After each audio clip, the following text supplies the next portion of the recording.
Angelis e eu sou uma mulher que fui criada por mãe e vó. Minha avó teve 11 filhos e em 1966 deixou uma relação abusiva em Minas Gerais e veio para o Paraná, com 5 filhos pequenos. A mais nova é minha mãe, a caçula, linda, 18 anos, ela engravidou de mim. Eu fui criada como uma boneca. Estudei em colégio particular, fiz informática e inglês. Minha mãe abraçou a maternidade com aquela postura super protetora. Essa menina vai dar certo? Também, imagina só, lá em 1982, mãe solteira, já começou que o padre nem queria me batizar. Eu fui batizada grande. E por aí vai. Apresentação da escola, crises de asma, pé quebrado, tudo sozinha. Recentemente, eu e meu esposo conversávamos sobre uma amiga que se separou com filhos pequenos e ele soltou algo mais ou menos assim.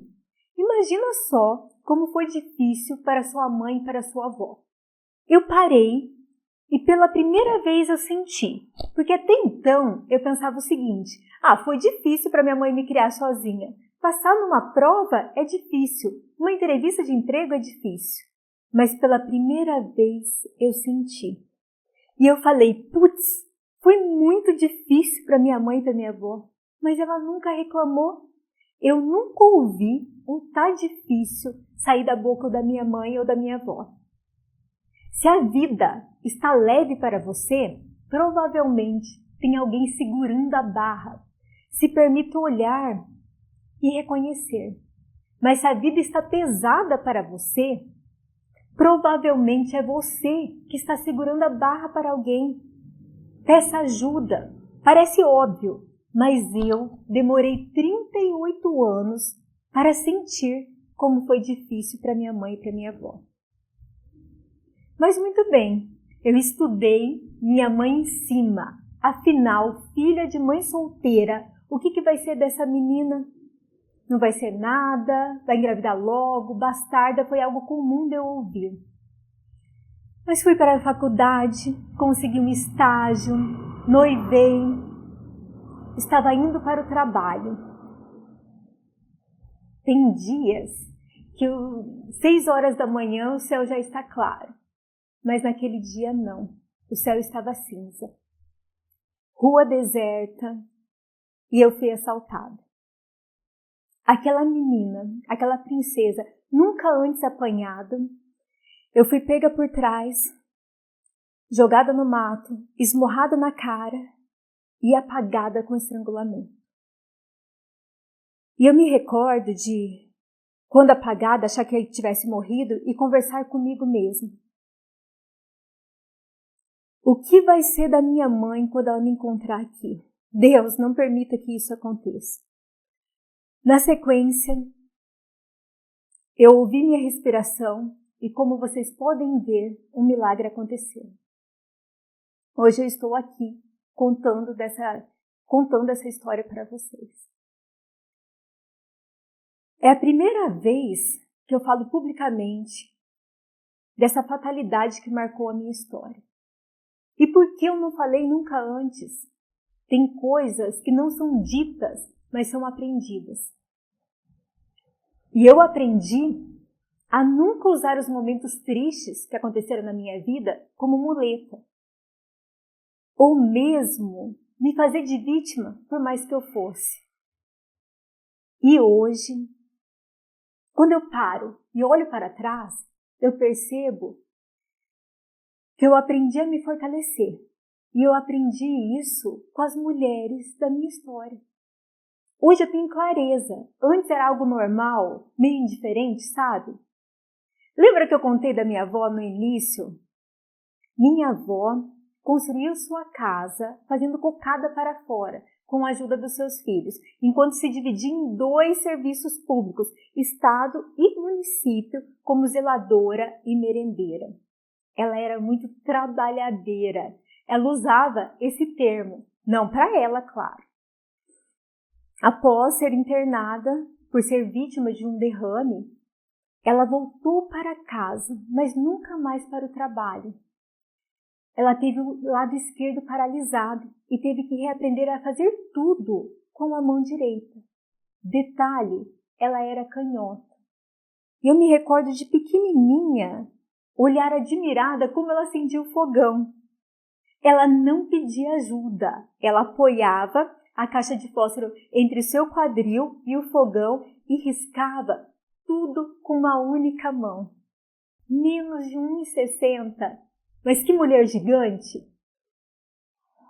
E talvez, por tudo que eu vi, senti e aprendi com as mulheres da minha história, talvez eu esteja aqui hoje, falando da importância e da possibilidade de fortalecer o poder pessoal de uma mulher. E também contando das minhas próprias forças e descobertas. É por elas e por tudo que eu vivi na minha infância é que eu estou aqui hoje, contando sobre a mulher que eu sou e construí a partir de cada coisa, desde pequena. E lógico, é sempre um processo. Uma coisa importante para eu dizer é que hoje eu trabalho com mulheres e eu percebi que é algo muito comum entre todas elas, a minha avó, a minha mãe, e que eu percebo também na minha história. E que são pontos-chave nesse processo de consciência e fortalecimento emocional. E eu chamo de os 3 P's. O primeiro P é a permissão. Não seja tão crítica com você. Só erra quem faz. Permita-se. Talvez essa sobrecarga toda com seus múltiplos papéis não seja de ter a agenda cheia demais, mas sim cheia de menos coisas que te fortalecem. Isso não é egoísmo, isso é permissão de olhar para si, de se priorizar. Você pode, mesmo que todo mundo diga que não, você pode. O segundo P é a proteção. Você é a única que sabe o seu limite. Proteja-se. Na casa que eu nasci, lá em Campo Mourão, ela tinha uma cerquinha de madeira. Essa cerca ela permite que você consiga olhar do outro lado. Você não precisa construir muros altos, mas também não deixe a sua morada sem proteção.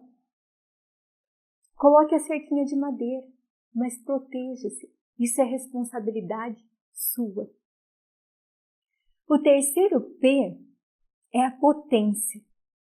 Você é muito mais forte do que imagina. É visceral, quando você precisa, essa força emocional vem. Você precisa olhar para a sua história não para mudar a si mesma, mas para descobrir momentos fortes. Eles vão te ajudar nos processos de escolha. O mais difícil e verdadeiramente potente é se despir de expectativas irreais e se permitir ser você mesma. Por um lado, tão potente como todos os outros, e por outro, tão singular com seus poderes únicos. E falando em verdade, essa é a minha verdade. Eu cheguei de surpresa em uma família liderada por mulheres. Mas eu não estou só. Segundo o IBGE, o número de famílias chefiadas por mulheres passou de 28,9 milhões. E em 2011, mais de 5,5 milhões de crianças estavam sem o nome do progenitor na sua certidão de nascimento. Número gigante de mulheres que assumem uma responsabilidade que é sua, mas não unicamente sua. Talvez seja por isso que pesquisas recentes apontam maior prevalência de ansiedade, estresse e depressão na população feminina, principalmente na pandemia. Além do que não pode ser medido, mas somente sentido, o preconceito. E talvez você pense, isso é coisa do passado. Mas não, ainda hoje, 2021, eu escuto pessoas, mulheres, usando mães solteiras como algo negativo. E aqui entre nós, mãe é mãe, não é estado civil. Mãe casada, mãe divorciada, mãe viúva, mãe solteira. mãe não é estado civil. Mãe é mãe e ponto. Mas antes de ser mãe, ela é mulher. Mulher que gera, mulher que educa, mulher que cria, mulher que batalha, que luta. Principalmente a mulher que deixa a sua marca. Marca não somente física, mas a marca emocional. Você pode até não se recordar, não se lembrar, mas provavelmente você teve uma mulher à frente da sua educação. Seja em casa, uma mãe, babá, avó, tia, irmã, seja na escola, uma professora, uma educadora, uma auxiliar, seja no coração. Parte dela está dentro de você. Não a parte física, mas a parte que você sentiu e o que você entendeu. Não como elas foram, mas como você sentiu. Sentiu o limite, sentiu a educação, sentiu o amor, mas principalmente sentiu a força de uma mulher. Não a força física, mas a força da alma. O poder de uma mulher é o que transcende todas as gerações. É um eco de eternidade.